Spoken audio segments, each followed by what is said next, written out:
When you talk about the more polarizing players in the NBA community now, John Stockton is among the top, because in the NBA community, it has become common to disrespect the players of previous generations, or should I say, contextualize how good they were in comparison to later generations, and a guy like Stockton definitely falls into that category. Because unfortunately, when you look at Stockton and you compare him to point guards, especially right after his era in the 2000s, guys like Steve Nash, you have Gilbert Arenas, Tony Parker, and just the plethora of great point guards of that era and guards in general, John Stockton just does not compare in terms of talent, and it leads a lot of people to ask the question, is Stockton overrated or is he underappreciated? And in today's video, we're going to answer that question. But before we get started, this is your boy David from NBA Knowledge, and if you're not subscribed, what are you doing? Why is it taking you so long? Hit that subscribe button and press that bell for post notifications. But without further ado, let's get started with this video. Now, when you look at John Stockton's accolades, it is insanely impressive. This is a guy that has made 10 All-Star teams, he's made 11 All-NBA teams, 5 all-defensive teams, has led the league in assists on 9 different occasions, and has led the league in steals twice. This man is decorated from head to toe as far as accolades are concerned. But I believe the most impressive thing about John Stockton's career is his durability. You don't really find many players that are considered elite players that play for 16 years. That is almost 2 decades of play, and he played at least a decade, if not just a little bit over a decade of great to elite point guard play. And you can't say that for a lot of players. And aside from just the accolades, when you look at the things that John Stockton was capable of on the court, you really start to understand why he is held in such high regard. He's a great passer and playmaker, which led to why he has so many years leading the league in assists. He was also a really good three-point shooter for his era. Obviously, compared to nowadays, it isn't the best to shoot 38% on nearly 2 attempts,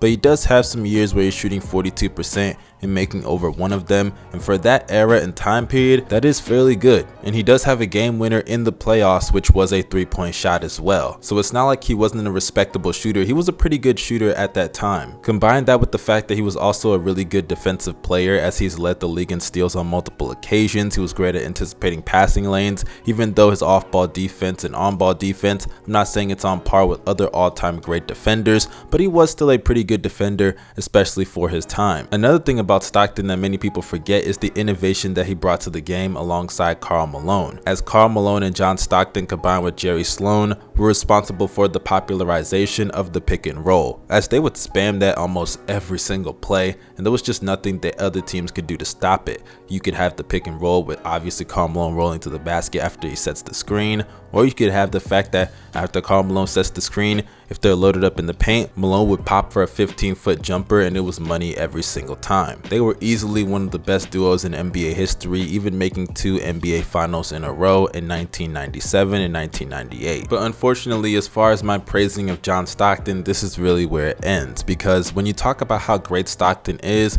a lot of people raise him to this level that realistically speaking, he's just not on. I've heard people say that he is a top 5 point guard and is in the conversation for being the 2nd greatest point guard of all time, behind obviously Magic Johnson, and I think that is complete ludicrous and idiocy. John Stockton, look, he was a good player, but he's not on that level. For starters, when you're talking about the top 5 point guards, hell, even some point guards that are not in the top 5, one thing they have in common is that they were MVP caliber players, or at least considered top 10 players in the NBA. John Stockton was not an elite level player. He was not an MVP candidate routinely or anything like that. And in my opinion, John Stockton in today's league would be an all-star, and that's pretty much it. He probably would make some all-NBA teams here or there, I'll give him that, but he is not an MVP caliber player. And if you think I'm just being biased because he played in that era as opposed to now, I disagree, because even in that time period, Stockton was still not viewed as an MVP caliber player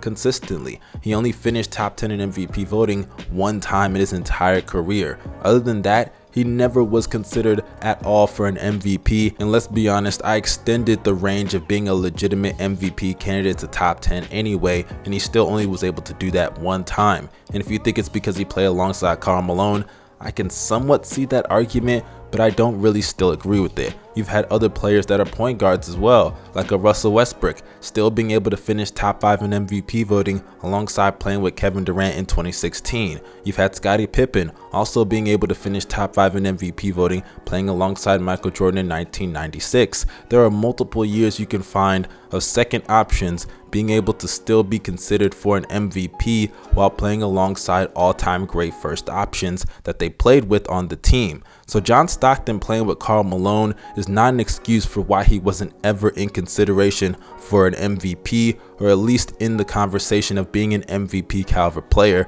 because he's just not that type of guy. I'm sorry. When you look at his ability to score, he was not that great of a scorer to where you could consider him an elite scorer. His playmaking was cool, but he was just spamming pick and rolls with Karl Malone. And look, I'll give him props. He was still a great passer, so I'm not going to discredit him overall as a playmaker and not say he's an elite playmaker, but you have to consider context with how he got all those assists. Is it some type of coincidence that he's at the top of the assist leaders and Karl Malone is also in the top 3 scorers of all time in terms of points scored? Yeah, when you start to think about it, it really makes sense why they're both at the top of those lists when they were spamming the same play over and over and over again. And that leads into my second problem with John Stockton's career. His play style was just not conducive to winning a championship. I don't believe that you can be that ball dominant, which allowed him to put up all the crazy assist numbers that he put up, while still being able to win a championship. There have been multiple players that had to change their games because of being so ball dominant. They had to let other guys run the offense, because when you have a system that is dependent on one player generating so much offense for the entire team,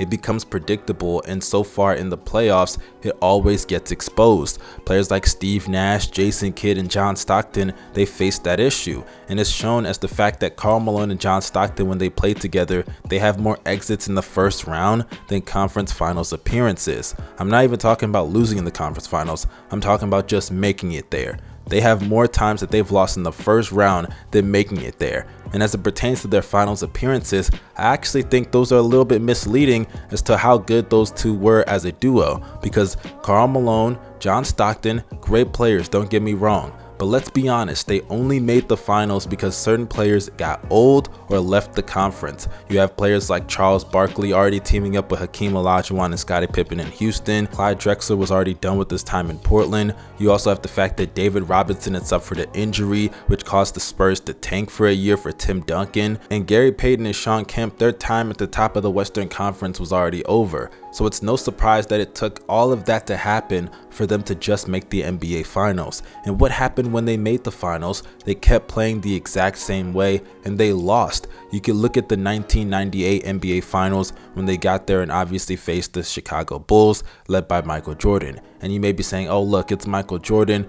You have to understand they weren't going to beat them anyways. Okay, that's fine, but that doesn't justify John Stockton going out there and struggling to at least average 10 points a game. Oh, but he got those assists, right? No. When you're playing that play style and you're always looking to pass, it becomes that much more predictable, and that's my issue with John Stockton consistently. He always played the same way and was unwilling or maybe just unable to change his play style to help them win. And that's the issue with Stockton when you compare him to other point guards. Players like Steph Curry, Isaiah Thomas, Oscar Robertson, hell, Chris Paul, they all have been able to take on different roles in order to help their team win based on the needs, and Stockton was unable to do so. So they had to rely on players like Jeff Hornacek for scoring at times on the perimeter, or for a guy like Karl Malone on the interior. Stockton could not take on that scoring responsibility because, like I said earlier, he was either unable to do so or unwilling. So when you talk about Stockton being overrated,